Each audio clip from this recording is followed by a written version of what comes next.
वंदे भारत, मैं हूं सांची त्यागी, आप देख रहे हैं भारत तक। प्रॉफिट मोहम्मद को लेकर भारतीय जनता पार्टी के कुछ नेताओं द्वारा दी गई टिप्पणी के बाद पूरे विश्व में इसे लेकर अलग अलग तरीके के बयान जारी हुए। कई देशों ने इसे लेकर भारत की निंदा की, तो वहीं भारत सरकार की तरफ से इसे लेकर साफ तौर पर कह दिया गया कि किसी एक व्यक्ति के विचार या किसी एक व्यक्ति द्वारा दिए गए बयानों का असर भारत की नीति पर नहीं होना चाहिए या फिर उसे भारत सरकार के संदर्भ में नहीं देखा जाना चाहिए, क्योंकि वो बयान भारत का नहीं है, भारत सरकार का नहीं है।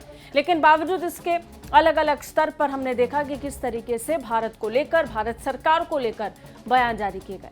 अब इसमें एक देश मलेशिया भी शामिल हो गया है। मलेशिया के विदेश मंत्री ने भारत को इसे लेकर सचेत होने को कहा है और कहा है कि दक्षिण पूर्व के साथ संबंधों पर इस तरीके के बयानों का असर पड़ सकता है।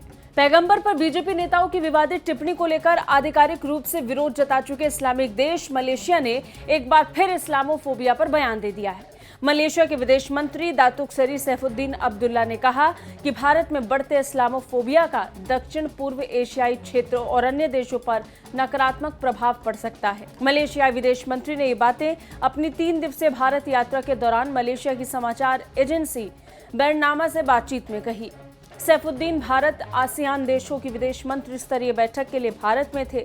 मलेशियाई समाचार एजेंसी से बातचीत में उन्होंने कहा कि आसियान देशों में बड़ी संख्या में मुस्लिम आबादी है और इस तरह के इस्लामोफोबिक घटनाएं मुस्लिमों को प्रभावित कर सकती हैं, क्योंकि आजकल खबरें तेजी से फैलती हैं। अपने बयान में उन्होंने कहा, भारत में होने वाली चीजों का असर हो सकता है। अगर हम सावधान नहीं रहे तो प्रतिक्रिया हो सकती है और यही बात हम नहीं चाहते हैं। सैफुद्दीन ने कहा कि विभिन्न धर्मों के लोगों के बीच समझ को बढ़ावा देने की जरूरत है और प्रस्ताव दिया कि मलेशिया और भारत इस दिशा में एक साझा मंच पर काम करने के लिए आगे आएं। उन्होंने कहा कि मलेशिया और भारत को अपने सदियों पुराने संबंधों को देखते हुए इस मुद्दे पर मिलकर काम करना चाहिए।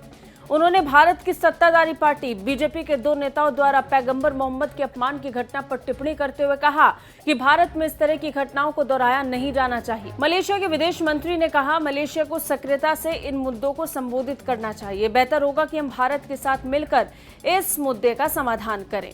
बीजेपी ने पैगंबर मोहम्मद का अपमान करने वाली टिप्पणी को लेकर अपने 2 नेताओं पर पहले ही कार्रवाई कर दी है। बड़ी बात यह है कि इस पूरे मामले को लेकर भारतीय जनता पार्टी पहले ही कार्रवाई कर चुकी है। जिस तरीके से बयान पैगंबर मोहम्मद को लेकर जारी किए गए थे, उसके संदर्भ में पहले ही 2 नेताओं को पार्टी से निष्कासित किया जा चुका है। वहीं भारत सरकार भी अपने स्तर पर इस बयान को लेकर सफाई दे चुकी है। भाजपा की प्रवक्ता रही नुपुर शर्मा ने एक टीवी डिबेट के दौरान पैगंबर मोहम्मद पर आपत्तिजनक टिप्पणी कर दी थी, जिसके बाद भारत में उनकी गिरफ्तारी की मांग उठने लगी। विदेशों में भी नुपुर शर्मा के खिलाफ विरोध देखा गया। इसे देखते हुए बीजेपी ने नुपुर शर्मा को पार्टी से निलंबित कर दिया था। वहीं दिल्ली बीजेपी के मीडिया प्रभारी नवीन कुमार जिंदल को भी भाजपा पार्टी ने निष्कासित कर दिया था।